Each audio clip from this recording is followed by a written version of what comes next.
Finally, dumating na kami dito sa embassy or consulate. Hindi siya embassy, consulate pala. Saan nga bang consulate ito? So, ang consulate na ito ay matatagpuan sa Mandarin Plaza Hotel dito sa may Archbishop Reyes Ayala Business Park, Cebu. And ito na po, nakababa na ako ng sasakyan and hinihintay ko na lang. And tinanong, yun. Quest Hotel ata yun.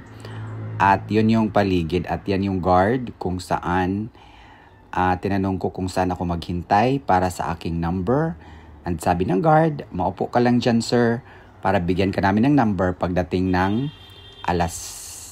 oras. Alas 9 ng umaga. So ayan, kailangan kong magpaganda para approve agad yung visa ko.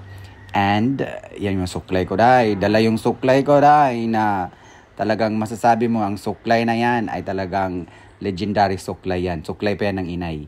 And kailangan kong magpaganda dahil at sinuklay-suklay ko yung aking buhok. Just my outfit. Ayan. So, hinubad ko muna yung aking sunglass at sinuklay ko yung buhok ko dahil para pagharap ko sa officer, sa consulate officer ay approve agad yung aking visa. Ano nga ba ang visa na i-apply ko doon? It's a long story. Short story pala. It is a very quick decision of mine. And yeah, sasabihin ko yan sa inyo sa susunod na mga video.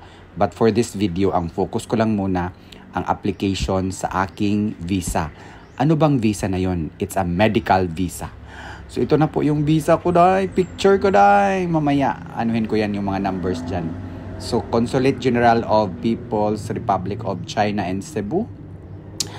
That is the online application kung saan si Ma'am Ga ang nag-apply dyan sa akin kasi ang hirap pala i-sign yan or fill upan yan. Isang araw kaya si Ma'am Ga nag-fill up yan for me. Thank you Ma'am Ga, I love you so much my dear sister. So that is the application. So ayan yung aking personal whereabouts. Nandito na kami sa loob ng General Consulate of the People's Republic of China and Cebu, kung saan excited ako. Maraming salamat kay Sir Chief, sa security guard na mabait at sa mga staff nila doon na tinutulungan kami.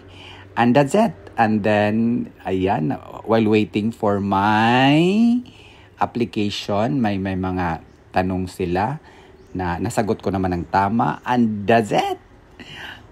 Paglabas namin, ayan po yung mga kasama ko. Ayan si Ma'am ID. Si Ma'am ID ang instrument from God.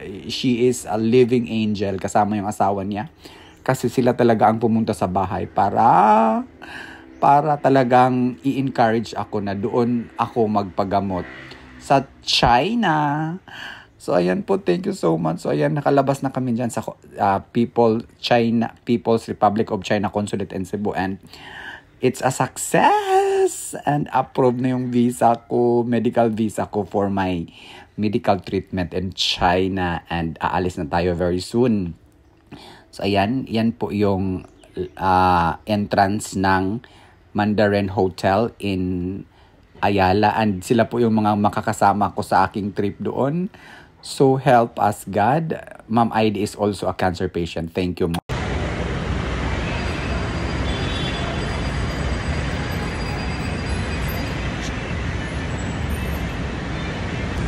And finally, I'm done. And yeah, welcome to China.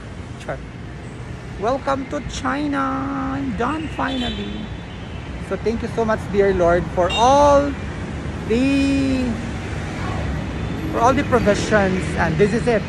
This is my journey for 2024. Thank you so much.